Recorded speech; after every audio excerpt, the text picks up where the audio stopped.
Quand on parle de chasse au dindon, pour moi, c'est le début d'une nouvelle saison. C'est la première chasse de l'année. Ça veut dire qu'on recommence une autre année à aller dans la forêt, dans le bois, s'amuser en nature. Puis c'est le premier appel de la saison.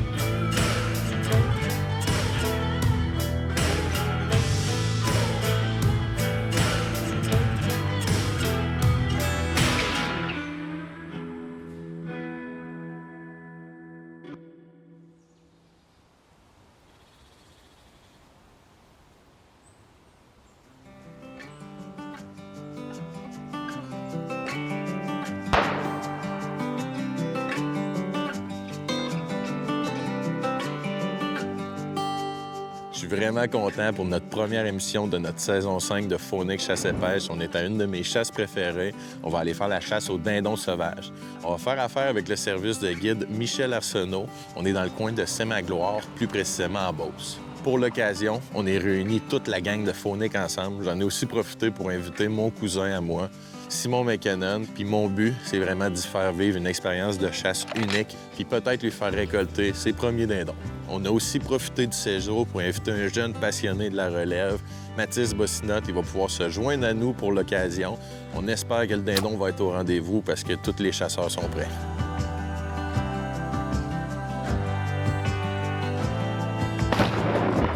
C'est une chasse, à mon avis, plein de défis. Beaucoup d'apprentissage pour moi. Puis si on est capable de mettre un dindon à terre, c'est sûr que ça va être l'idéal. On a une passion commune chez les McKinnon, puis c'est la chasse. Donc ça va faire du bien de pouvoir en profiter avec l'équipe de Faunique. Mon père, c'est un grand chasseur. Fait que j'ai commencé à prospecter le dindon vraiment à un jeune âge, peut-être 14 ans. Fait que là, c'est ma 5e année au dindon avec un groupe différent, une place différente. Fait que j'ai hâte de voir ce que ça va donner, là.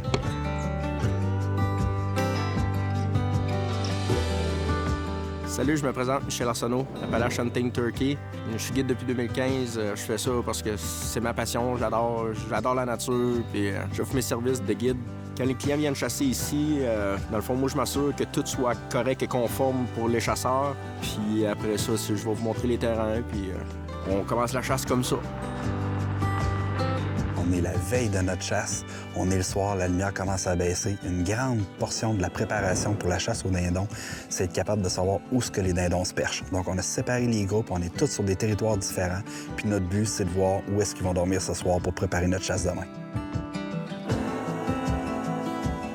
En le perchant la veille, tu es capable de voir sur quel arbre il est allé s'installer, puis toi, de te faire ton plan de match pour arriver le lendemain à noirceur, t'installer, par exemple, à une centaine de mètres, puis dès les premiers appels que tu vas faire, le dindon va être réceptif, puis il va rentrer rapidement. Je considère que la prospection bien réussie est à peu près 80 % de ta chasse qui peut se passer là. Demain, on sépare les groupes. Moi, je m'en vais avec Mathis à proximité du chalet. Patrick s'en va avec son cousin à une terre à peu près à une quinzaine de minutes d'ici. Puis Gabriel, lui, il s'en va avec Michel se faire guider à peu près une quarantaine de minutes. On espère être chanceux demain, mais c'est l'ouverture, puis on est vraiment excités.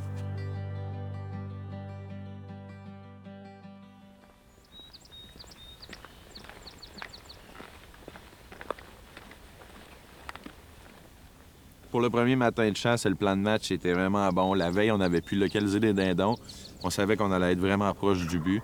Donc, ce qu'on a fait, c'est qu'on s'est installé du côté opposé du champ pour être environ à 220 verges du perchoir qu'on pensait que les oiseaux allaient être. Les premières lueurs arrivent, on voit toutes les petites boules dans les arbres. On se dit qu'on va avoir toute une matinée de chasse.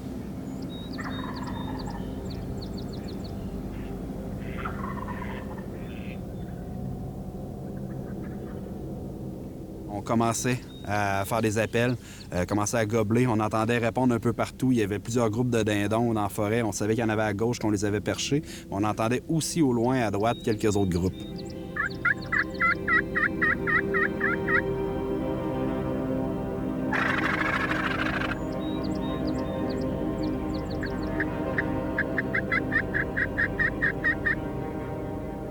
Donc, on a finalement aperçu un dindon dans le champ voisin, puis on n'était pas trop certain s'il était pour s'enligner vers nous ou non. Il semblait réticent un peu. Donc Michel a vraiment fait des appels avec l'ardoise, a réussi à au moins avoir leur intérêt. Par contre, on savait qu'ils s'en allaient dans la bonne direction pour traverser, mais on savait pas à quelle distance.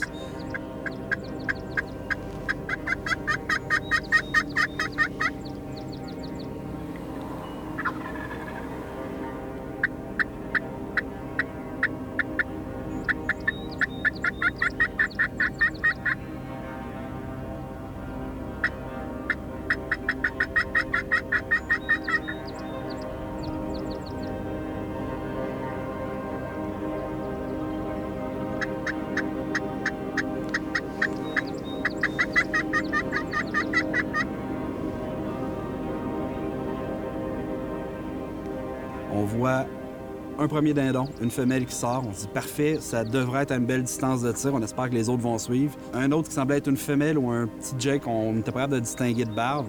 Puis finalement, on voit l'énorme Tom sortir de là. Il commence à regarder un peu alentour, mais on voit clairement qu'il ne s'enligne pas vers nos appelants.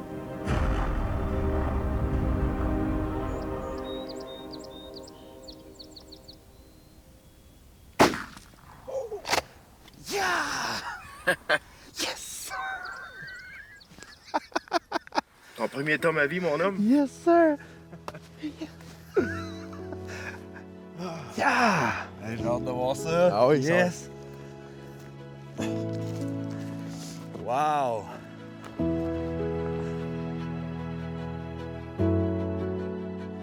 Yeah! Wow! Malade! Wow! Enfin, mon premier dindon, puis tout un magnifique Tom. Gros travail de Michel qui l'a fait rentrer. Quelle expérience!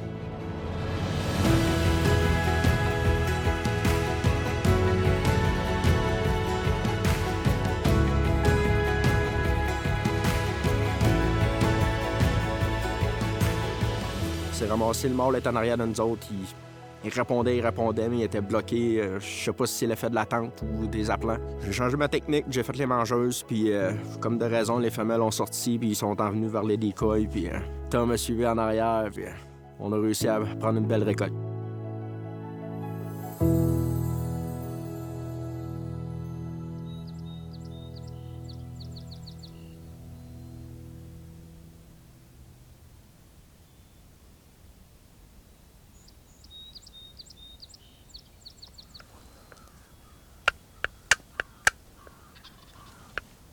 Les dindons commencent à se dépercher un à un, répondre aux appels.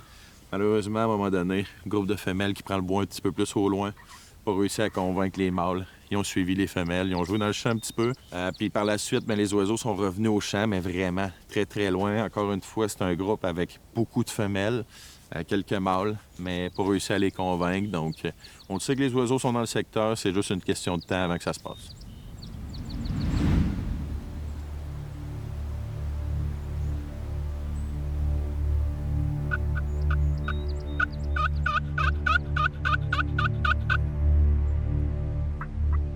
Ce matin, on a commencé notre chasse vers à peu près 4 heures. On avait la chance de chasser à proximité du chalet. On n'entendait aucun oiseau. C'était vraiment un matin très tranquille. Après quelques heures, on s'est demandé voir est-ce qu'on commençait à penser à faire de la chasse fine bientôt. Puis là, on a aperçu 3 oiseaux descendre de la colline.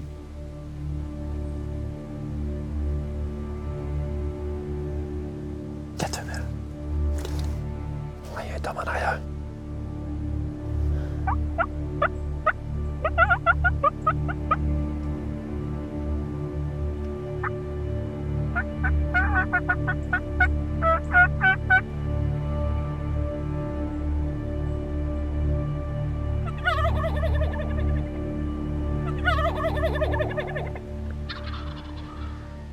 Mathis, il est super bon avec le diaphragme. Ça a permis de faire l'approche finale avec ses appels à lui. C'était vraiment magique.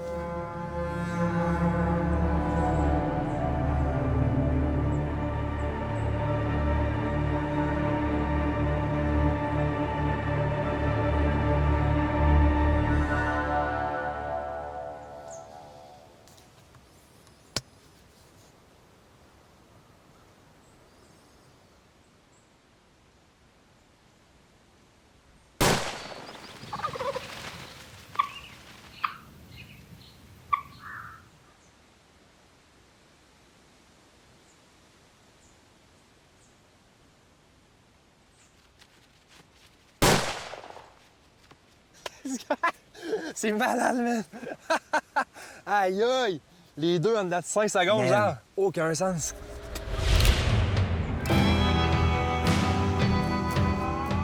Yes, je suis vraiment content. Ma chasse 2024 est déjà terminée. Premier matin de chasse, ça n'a pas été très long. Au début, les dindons étaient très silencieux.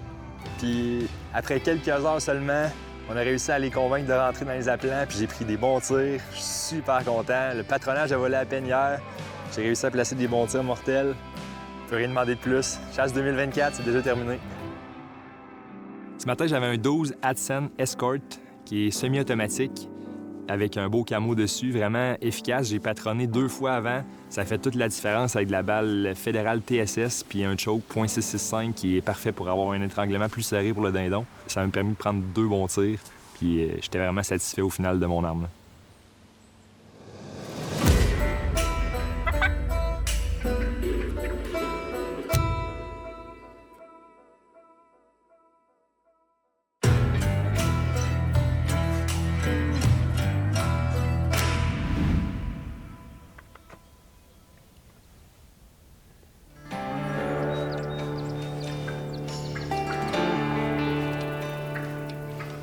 On a essayé un nouveau spot à Saint-Odilon, à 40 minutes d'ici, que Gab est allé prospecter la veille. On a entendu derrière nous 2 Jake qui marchaient dans le bois. Ils faisaient des petits clocs, des petits yelps, pour savoir si quelqu'un était dans l'environ.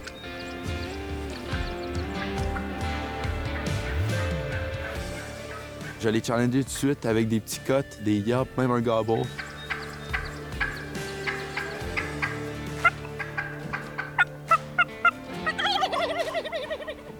Il y a 2 Jakes qui sont sortis à 15 verges à peu près en avant de moi et déjà un qui se trottait dans les aplats.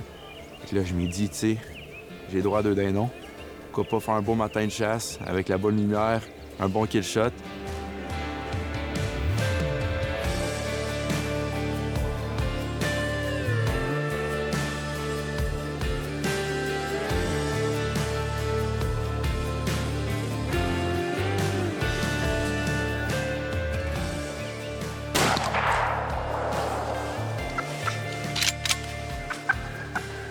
J'ai fait un tir impeccable, direct qu'il est tombé là. J'étais très content, un beau tir.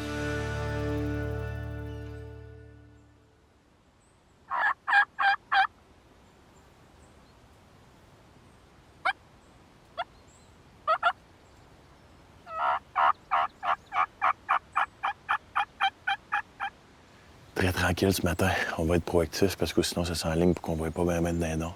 Fait qu'on va longer le bois tout le long. Je vais faire des calls à peu près aux 100-150 mètres. On va essayer un petit run and gun pour faire bouger les sauges parce que là, ça bouge pas bien.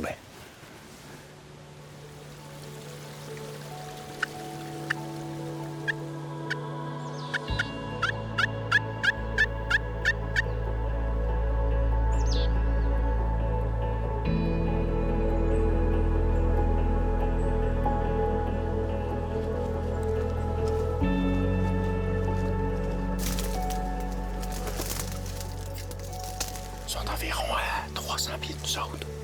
Ils ne nous ont pas vus, ça fait qu'on a des bonnes chances d'en faire rentrer un. On va juste espérer que ça marche.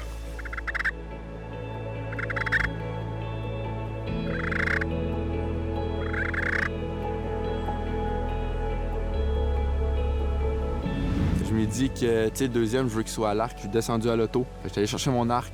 Je suis remonté en haut. Et déjà là, il y avait 2 tomes qui sont venus de 2 champs différents en même temps. Les 2 tomes sont restés loin, 60 verges. Je voulais pas trop rentrer. Les Jakes qui ont monté vers les aplats, voir s'il y avait quelque chose d'intéressant. Ils ont resté là à peu près 5 minutes.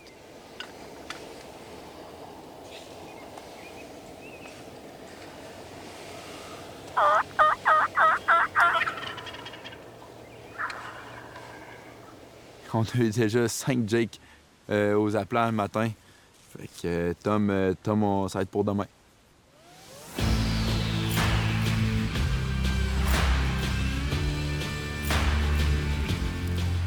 Les gars m'ont laissé seul ce soir, mais c'est pour une bonne cause. Ils sont partis en prospection. De mon côté, je m'occupe du souper, des bons médaillons, du boucan, avec une belle backstrap d'ours que Frank a récoltée l'année passée au Nouveau-Brunswick. Ça va être un excellent souper.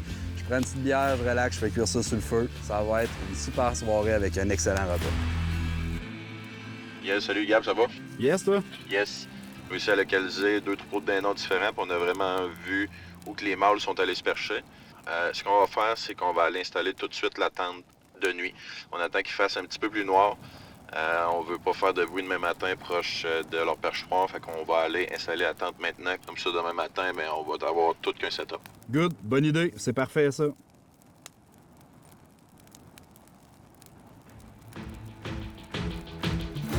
Gab nous a préparé un bon repas pendant qu'on était parti faire notre prospection. On pensait manger ça en gang, mais Patrick et son groupe ils ont décidé d'installer leur tente ce soir. Malheureusement, on mangera pas avec eux autres, mais on va quand même profiter de prendre une bonne archibald avec eux. En attendant, on déguste un bon repas. Cheers! Cheers!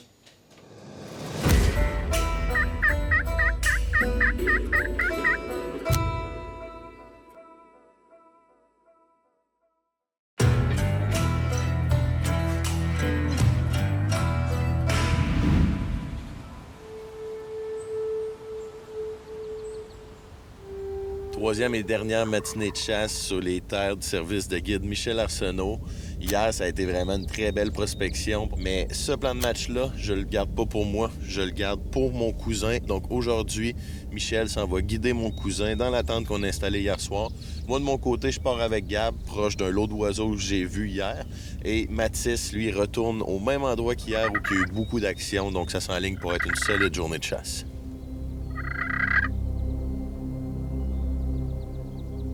Troisième matinée de chasse ce matin, ça a super bien été. On s'est fait surprendre par le dindon. Il est sorti en plein où est-ce qu'on pensait qu'il allait sortir.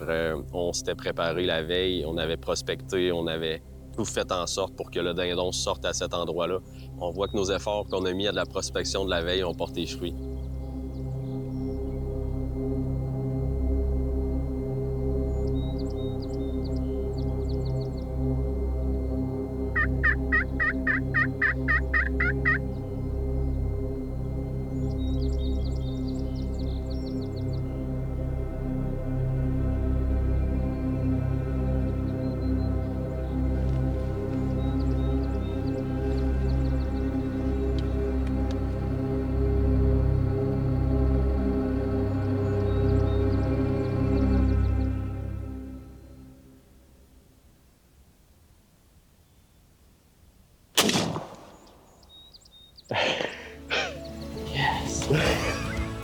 Ce matin, ça s'est vraiment passé comme prévu. Le dindon s'est déperché en plein où est-ce qu'on pensait. La prospection a porté fruit. Le dindon s'est dirigé directement dans les aplats. J'ai pu effectuer un très bon tir pour ma première chasse au dindon. Je suis vraiment content d'avoir récolté un mâle mature. Ce fut une très belle première expérience de chasse au dindon. On peut dire défi accompli.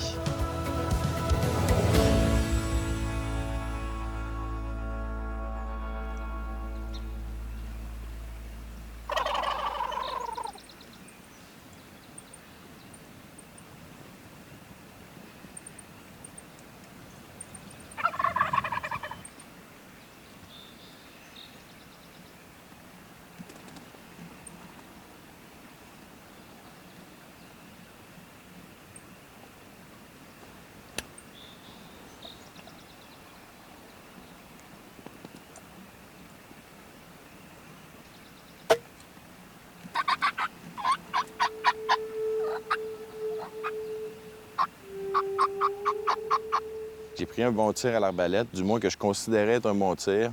Il y a du sang sur la flèche. Le dindon est parti en boitant. On peut même voir une grosse ligne de sang. Malheureusement, on s'est levé trop vite dans la tente pour avoir un visuel dessus. On l'a fait voler. Puis là, il nous reste à trouver l'oiseau, mais dans une forêt dense. On n'est pas en mesure de le trouver vite fait comme ça à l'œil.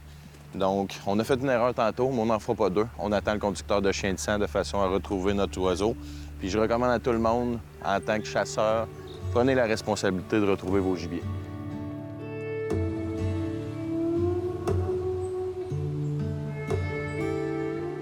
Beau temps à matin. Ça a pris un petit moment. Il est arrivé au début full strut dans les aplats. J'ai pris mon arc un peu trop stressé, un peu trop énervé. J'ai tiré, manqué un peu trop bas.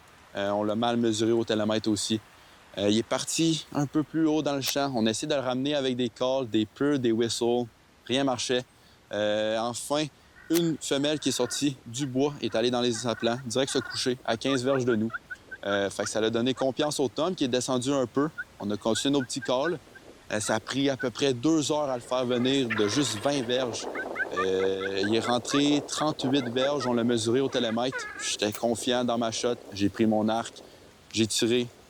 Un tir qui était un peu dans le milieu du corps, pas le meilleur, j'aurais pu faire mieux. On a laissé à peu près 30 minutes au Tom d'aller dans le bois.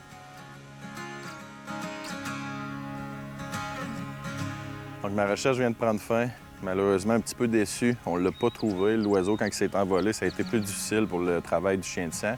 Mais heureusement, Sébastien étant sur place, Mathis vient de tirer à la flèche. Ils n'ont pas étiré la recherche, ils n'ont pas voulu brusquer ça. On a envoyé Sébastien qui est déjà sur les lieux pour essayer de récupérer ce gibier-là. Je m'appelle Sébastien Ouellette, conducteur de chien de sang. Je commence ma 11e année comme conducteur. Je fais partie de la SACSQ puis du regroupement SOS Chien de sang. Quand on applique un tir, ma façon de penser ne change pas. L'éthique de chasse est très importante, que ce soit un chevreuil ou bien un dindon. On applique un tir, c'est important d'aller faire jusqu'au bout pour retrouver le gibier blessé. La recommandation que je peux dire pour le dindon, c'est la même recommandation qu'au gros gibier. Quand vous appliquez un tir, c'est important d'y donner un certain délai afin de faciliter les recherches puis de ne pas pousser votre gibier inutilement. Aujourd'hui, on a eu la chance de faire 2 recherches. La première recherche, malheureusement, a été non récupérée. L'oiseau s'est envolé, puis ensuite de ça, on a perdu la piste. Donc la deuxième recherche, c'est très bien fini. Luna a super bien travaillé. On a récupéré l'oiseau, puis ça démontre pourquoi prendre sa responsabilité puis faire affaire avec des conducteurs de chiens de sang.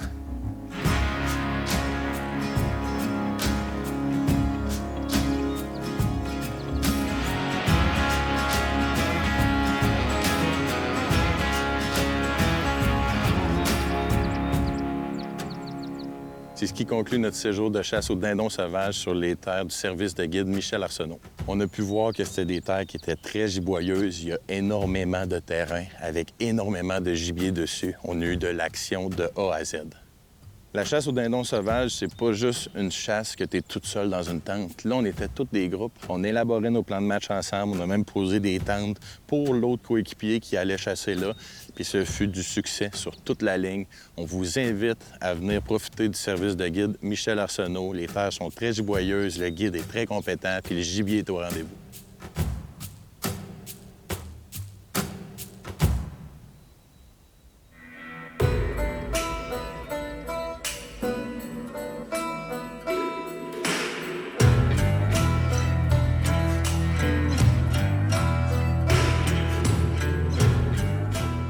Mon cousin, mais si jamais j'ai la salle, c'est sa vue. Donc, je recommence. En prospection, c'est pas compliqué. On sauve une archibald, on regarde des champs. Un peu, je vais mettre mes juments.